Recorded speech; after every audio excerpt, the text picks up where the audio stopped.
One of the most common mistakes I see abstract painters do is using way too much color way too soon. So I want to share with you today my thoughts and proven strategies of how to work with color effectively instead of fighting it. But before we dive into it, hey, my name is Esther Franchuk. I'm an abstract painter, artist, traveler, creative. I make videos about everything around my studio, my process, tips for artists and collectors, and so much more. So if you're new to the channel, make sure to subscribe and hit the notification bell so you will not miss any of the new videos. So first of all, why do we even overuse color? Color in abstract art is kind of like a main event, a main way of expression, because there is no imagery, there is no representational structure to hold on to, so color becomes kind of the main character of the painting. So the natural response is to work with color alone, and it ends up in overusing color because we're using oversaturated colors, we're using too many colors, we're fixing color with color, and that's not always the case. You have to have a structure in the beginning and a kind of a map, a compositional map in first place to start with. And I feel like where you can run into a lot of issues as an abstract painter, that you don't have a plan, you don't have a structure, you don't have composition in mind, and then you're just fighting with the color. You're just putting one color, then replacing it with another color, and then you end up with a rainbow or with just like many different shades and hues that are fighting each other on the canvas. This also leads to not having enough resting space, not having certain dynamic in the piece, but just really just lots of random color. So what would be the alternative? When I just started my journey with abstract art, I did pretty much the same mistakes.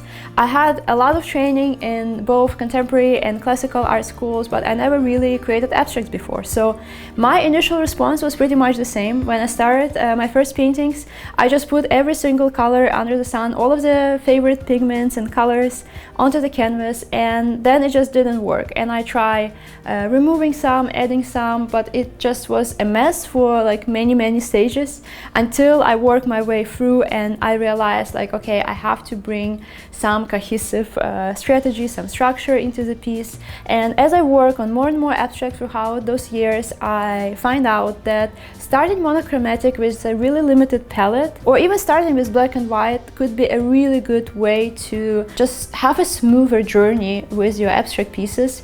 Because if you're just starting and like you don't really have an experience, you didn't create that abstract work for your whole life, you might run into just like a lot of fighting with the color, and that's what you want to avoid. You want to make sure that your abstract painting, first of all, has a really cohesive look. It has good story, and yes, abstract art is not random. It has a mood, it has a story, it has composition, it has some narrative going on. It just looks different than it does look in representational artwork. So what I find out that really helps me to not get overwhelmed too soon, too fast, is just starting simply with like black and white, or just like some limited materials. I like starting a lot with just like charcoal or graphite, and really try to get a dynamic of the piece and some kind of compositional map and structure, mark making, to arrange elements in the space and to see what kind of dynamic the piece gonna start with. And it's totally fine if it develops in a completely different way over the stages and you feel like changing things up, but this initial structure just gives you kind of couple more steps ahead to grasp to and to build your story slowly. Also, when you're starting with black and white or with just limited shades, you're really thinking way more of values and the tonal solution of the piece, which is really crucial in any good work. What you can end up when you're using like color right away is that you have all of these different colors and they look like different colors, but they are the same in value. They're the same, like, so basically if you would transition into a black and white picture, it will just all feel like the same gray. It will fade. It will not be like enough darks and not enough lights. Would be not enough contrast and movement and dynamic. It will lead to not having any dynamic in the piece because it will all just look flat. When you're starting with black and white, it really helps you from the beginning to set straight, like, where is your darks, where is your light, where is this drama of the piece happening, so to say, where is like the main character, where the focal point, where the eye leads, how the eye of the viewer gonna travel where you want to have those points of interest, those compositional centers and focal point. So when you fill the structure with the color, it's not fighting it, but it really complements it and helps it develop further. Another advantage in using black and white solutions first, before adding color, I believe that it really helps you to have some kind of beginning, and you kind of creating a sketch for your painting. So you're basically working in the same way as you will be working with representational art when you first sketch the outline of an object, of a scene, of a landscape, and then you're filling it in with color. So monochromatic beginnings will basically work the same, because you will set up a structure for yourself, so kind of sketch, and then when you have a sketch, you will have more understanding or where to put which colors. And I personally start a lot of my paintings like that. I don't start all of the paintings like that. Sometimes I do start with color, but also I really try to limit myself to, if I do start with color, to at least having a couple of shades. Or if I'm starting with black and white, and even like in this middle stage when I'm introducing the color for the first time, I try to stick to complementary color palettes, which is also a great way to work with color in an abstract painting, to use one of the free complementary color palettes, which is green and red or pinks as a result of changing the red, or it could be purple, gold or yellow, so to say. It could be also blue and orange. So this is like really basic. It's basically colors that are opposite of each other on the spectrum, and that create the most contrast and the most visual harmony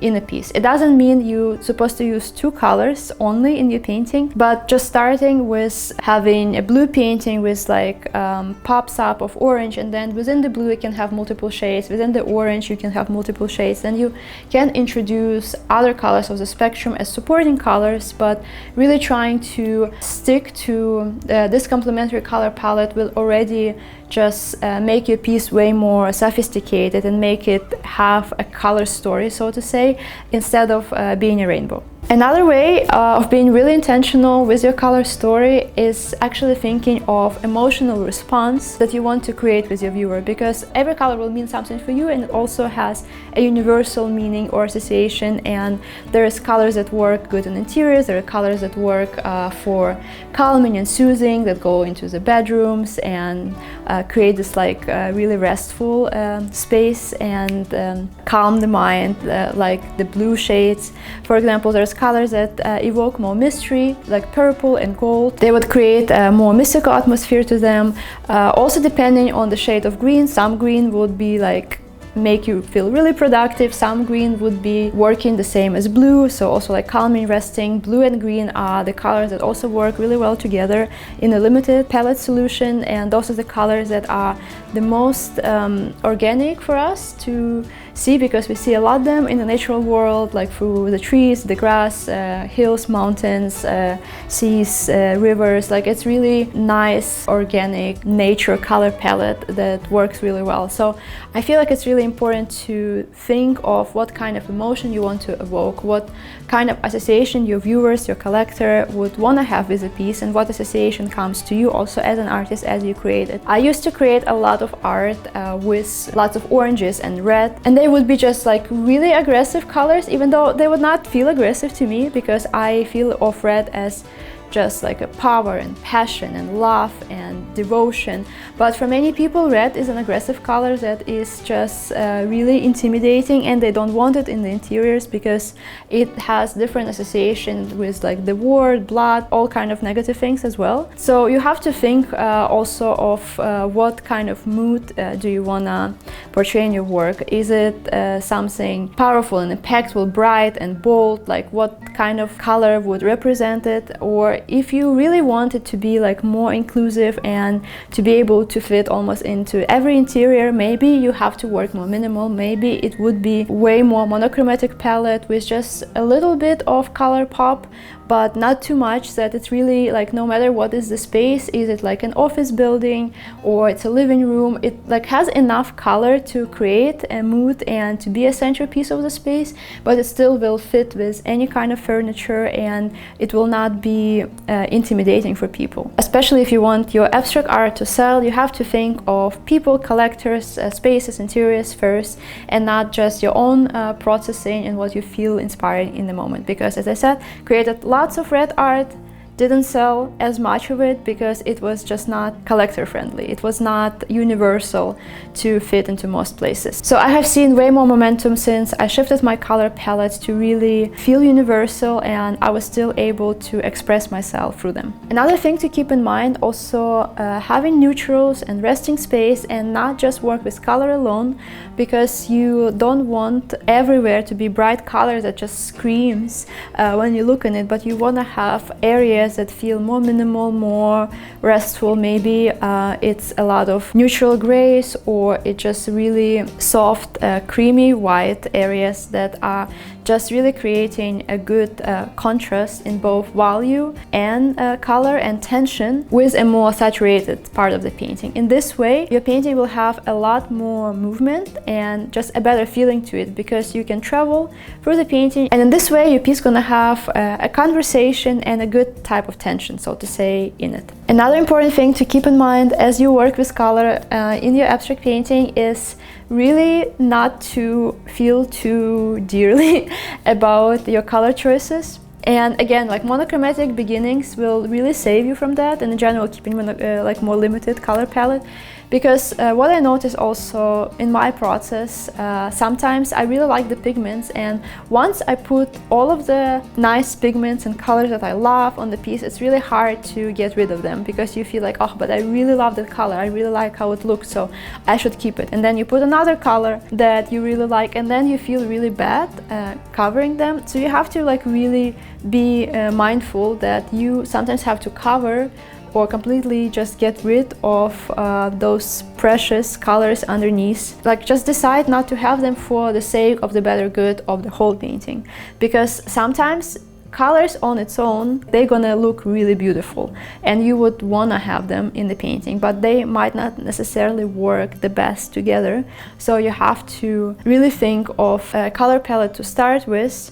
And then if you end up adding more colors that don't fit, don't go together, just don't feel bad of covering those areas and completely getting rid sometimes of the trace of this color at all, because this is just part of the process. Sometimes it will shine through the layers, sometimes you would not even see that it was ever there, but if in the end it leads to a better painting, that's always the way to go. And it's one of the most powerful things you can do as an artist, not being too emotional about your choices and when you have to eradicate some of them. For example, I had a painting called now it's called Dreaming of Eden, and it have sold because it actually ended up with a really cool, mystical, dreamy color palette. And it's a story about my daughter. I painted it throughout my pregnancy, but when I was starting a painting, I had this vision of like the warrior on a horse, like really like strong, powerful woman.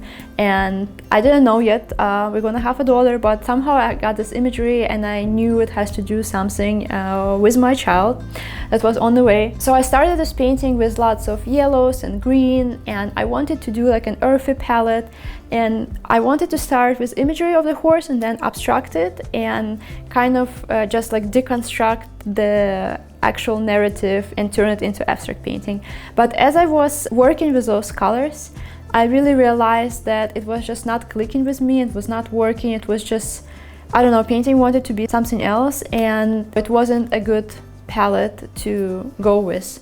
So I shifted towards painting red, and then I didn't like the red and I turned it into more purple, and then it ended up actually as purple with some blues and gold, with just like a little bit of red shining through, but it was a completely different from what I had in mind from the beginning, and I have to like rethink the whole composition, the whole color story, and it was okay. But in the end, it resulted in a really beautiful painting that I really loved and that has been sold. So if you want to be successful as an abstract painter, I believe you have to really, throughout the whole process, just be really open and mindful that you might need to make changes throughout the painting on different stages, completely rework the color, rework many areas in order for it to have a more sophisticated and beautiful color story. And if you're interested in learning more about my process and how I do exactly the same things, how I work on my paintings, how I make those choices on color, how I start with having monochromatic or having colorful beginning, and how I result into having a really beautiful color story that works, I have a course called Confident Abstracts, where I reveal my whole process on 3 different paintings, where I work from the initial inspiration to the final painting. There is no time lapses, nothing sped up, my honest, vulnerable process, all of the decisions, everything in between, everything recorded, all of the doubts, not just highlights, but how I deal with art block, how I deal with those really hard stages of the painting where I almost want to quit, but then the breakthrough happens and I overcome it. And even if I have to change drastically how I imagined this idea from the beginning, I push through and it leads to a better painting. So this whole process, plus multiple exercises on composition and color story, inspiration from interiors, inspiration from the real world, and so much more is inside this course. I made it in this way that you're not just watching me paint in my process, but I'm giving you tools that will help you to create your own beautiful work and get confident with your own abstracts. So if you're interested, make sure to click the link in the description box down below, where you can find all of the information about the course. And one more tip to make just a better color story is to really make it personal. So think of some emotion, experiences, something that you will be yourself excited to translate into the painting. Don't just think in terms of color on its own, but think what this color makes you feel. Where are you getting this initial inspiration?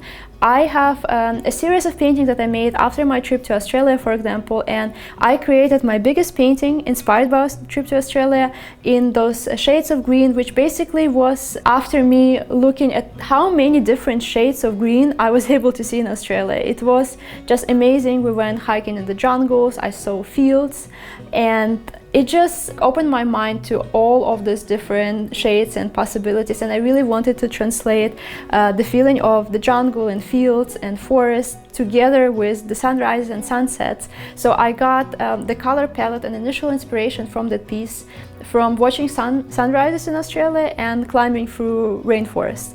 And as I put it together, it just had so much more story within the color palette. So storytelling is a huge aspect of how you work with color, and just try to make it personal, try to make it brief for yourself, and then your collector will also feel it. Also, please let me know in the comments how you start your abstract paintings. Do you start with a specific color story in mind, or you build it as you go?